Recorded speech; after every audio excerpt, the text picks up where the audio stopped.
বিসমিল্লাহির রহমানির রহিম। আসসালামু আলাইকুম ওয়া রাহমাতুল্লাহি ওয়া বারাকাতুহু।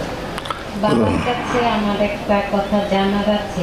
ওয়ালাইকুম সালাম। কই এলই? চরণটা কয় প্রকার বাবা? ক্লিয়ার করেন। যুগল চরণটা কি, আসল চরণটা কি? চরণের তো প্রকার আছে, প্রেমের যেমন প্রকার আছে, এটা তো সচরাচর সমাজে আছেই। আসলে মূলত গুরু ভক্তের ভিতরে প্রতি ভক্তের কোন চরণ আশা করে, আসলে কথাটা এরকম আমার মনে হয়।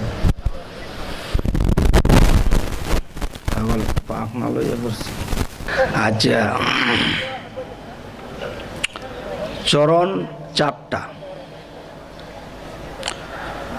গুরুচরণ, রাঙাচরণ,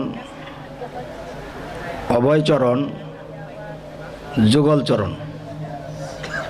এই চারটা চরণ। এখন এই চারটা চরণের ভিতরে কোন চরণটা সর্বশ্রেষ্ঠ? এই চারটা চরণের ভিতরে সর্বশ্রেষ্ঠ চরণ হলো যুগল চরণ। তাহলে যুগল চরণ শ্রেষ্ঠ হলো কেন? যে আল্লাহ এই সমস্ত বিশ্ব ব্রহ্মাণ্ড যখন সৃষ্টি করলেন, তখন তার একা একা ভালো লাগে না। এই পৃথিবী, আমি এই সমস্ত কিছু সৃষ্টি করলাম, আমি যে এত শক্তিধর, আমাকে কে বলবে আমি মহাশক্তিশালী, আমি সর্ববিষয়ে সর্বশক্তিমান? কে বলবে আমাকে? কেউ তো নাই।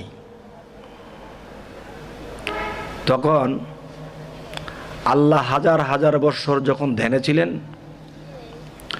তখন ধ্যানের দেশ থেকে তার থেকে নূর আলাদা হইল।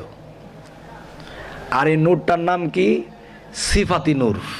আর আল্লাহ নিজে জাতি নূর, আর তার থেকে যে প্রবাহিত হলো সেটা হলো সিফাতি নূর। আর জাতি নূরটাই হলো আল্লাহ নূর, আর সিফাতি নূরটাই হলো মুহাম্মদী নূর। তখন আল্লাহ নারী না পুরুষ, এটা কি কেউ বলতে পারবেন? এটা অনেকেই বলতে পারবেন না। তাহলে এই পৃথিবীতে এই নারী শক্তি কার থেকে সৃষ্টি হয়েছে? আল্লাহ থেকে সৃষ্টি হয়েছে। আর নারী শক্তিটাই হলো মুহাম্মদী শক্তি, মুহাম্মদী নূরের শক্তি। আর এই মুহাম্মদী নূরে সারা জাহান সৃষ্টি করলেন আল্লাহ। এই মুহাম্মদী নূরে সারা জাহানকে কি বলা হয়? প্রকৃতি বলা হয়। আকাশ, জমিন, পাতাল, গাছপালা, সাগর, সমস্ত কিছু মিলে একটা প্রকৃতি বলা হয়। আচ্ছা, এই প্রকৃতি কিন্তু সুন্দর, নারীও তো সুন্দর। তাহলে প্রকৃতি নারী, আর এই প্রকৃতি সৃষ্টি করা হয়েছে মুহাম্মদী নূরে। আচ্ছা, এখন এই সৃষ্টিতে আসিয়া কেউ সংসারের তাড়নায় পড়ে কাঁদে, কেউ একটা জিনিস চাইছে পায় নাই কাঁদল, কেউ একটা জিনিস হারাইয়া সে কাঁদল। মানে হাহাকার এই জীবন, কেউ সুখী না পৃথিবীতে। তাহলে আল্লাহ কিন্তু মহাসুখী। আর আল্লাহ বলছে কি? যে দুঃখ, কষ্ট, যন্ত্রণা, বেদনা আমাকে স্পর্শ করে না, আমি এর চেয়ে অনেক ঊর্ধ্বে। যেমন আমি একটা কথা বলি, মানুষে কিন্তু অভাবে পড়লে বা বিপদে পড়লে আল্লাহরেও কিন্তু বকে। আমাদের দেশের মহিলারা কি বলে? মরার আল্লাহ আমারে দেখলো না, কয় না? আল্লাহ কি মরে? তো এই যে একটা বিষয়, তখন ফেরেশতারা আল্লাহকে বলে যে আল্লাহ, ইমুক দেশ থেকে, ইমুক গ্রাম থেকে মহিলারা আপনাকে এই কথা বলছে। তখন আল্লাহ কয়, দেখো, তারা যাই কিছু বলে, তাদের এইসব কথা আমি আল্লাহ পর্যন্ত পৌঁছায় না। কথা খেয়াল করেন, তাদের এইসব কথা আমি আল্লাহ পর্যন্ত পৌঁছায় না। যদি পৌঁছাই তো এদের অ্যাকশন নিতাম। আচ্ছা, তাহলে আল্লাহ আপনাকে যদি কেউ বকাবকি করে, তাহলে আপনি অ্যাকশন নেন না কেন? তখন এটার যুক্তিটা আমি বলি। এখান দিয়া রাস্তাটা ভাঙা ছিল, এক রিক্সা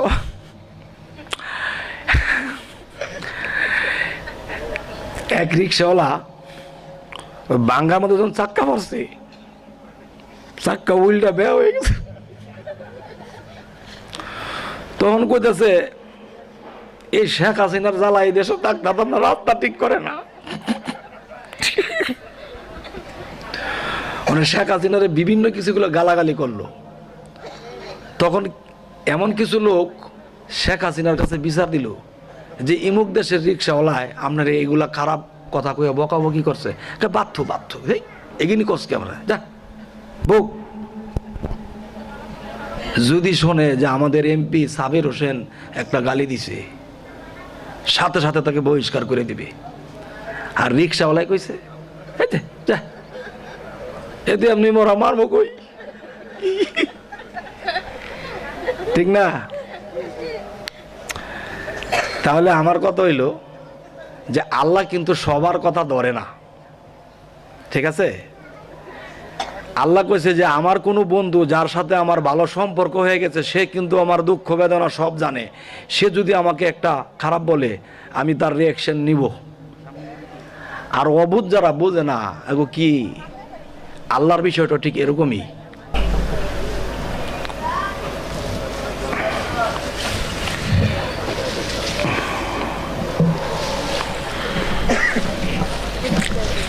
শীত কমে আইছে না, গেরানো কমে আইছে।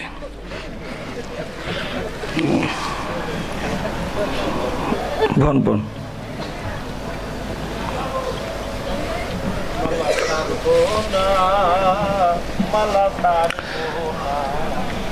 আচ্ছা, এটা কি কথার পৃষ্ঠে কথাটি বলতেছিলাম?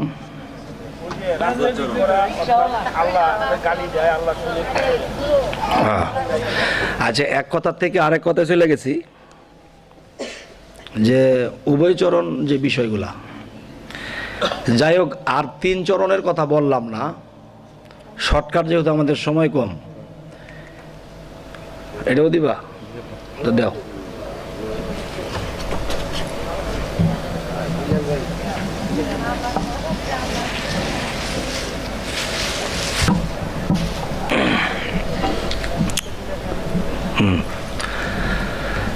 এখানে দিও না, থাক। আচ্ছা, যে আমি যে আলোচনাটা বুঝাইতে চাইলাম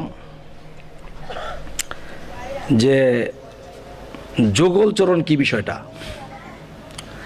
আল্লাহ থেকে যখন মোহাম্মদী নূর সৃষ্টি হলো আর মোহাম্মদী নূর থেকে যখন শাহজাহান সৃষ্টি করলো, তখন কিন্তু এই সমস্ত প্রকৃতি সৃষ্টি হয়েছে আল্লাহ থেকে আলাদা না হইলেও কিন্তু ওইটা হইতো না, হয়তো। তা আল্লাহ থেকে যে আলাদা হয়ে পৃথিবীতে আমরা আসছি, তাহলে আল্লাহর সাথে মিশবো না? যেদিন আমরা মিশবো সেদিন যুগলচরণ পেয়ে গেলাম। আর এই সর্বশ্রেষ্ঠ চরণই যুগলচরণ। আর ওই খুচরা চরণের কথা বললাম না, যেহেতু সময় কম। ওয়ালাইকুম সালাম।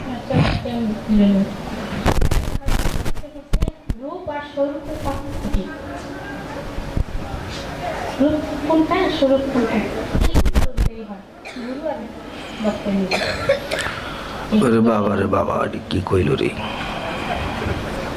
ধন্যবাদ।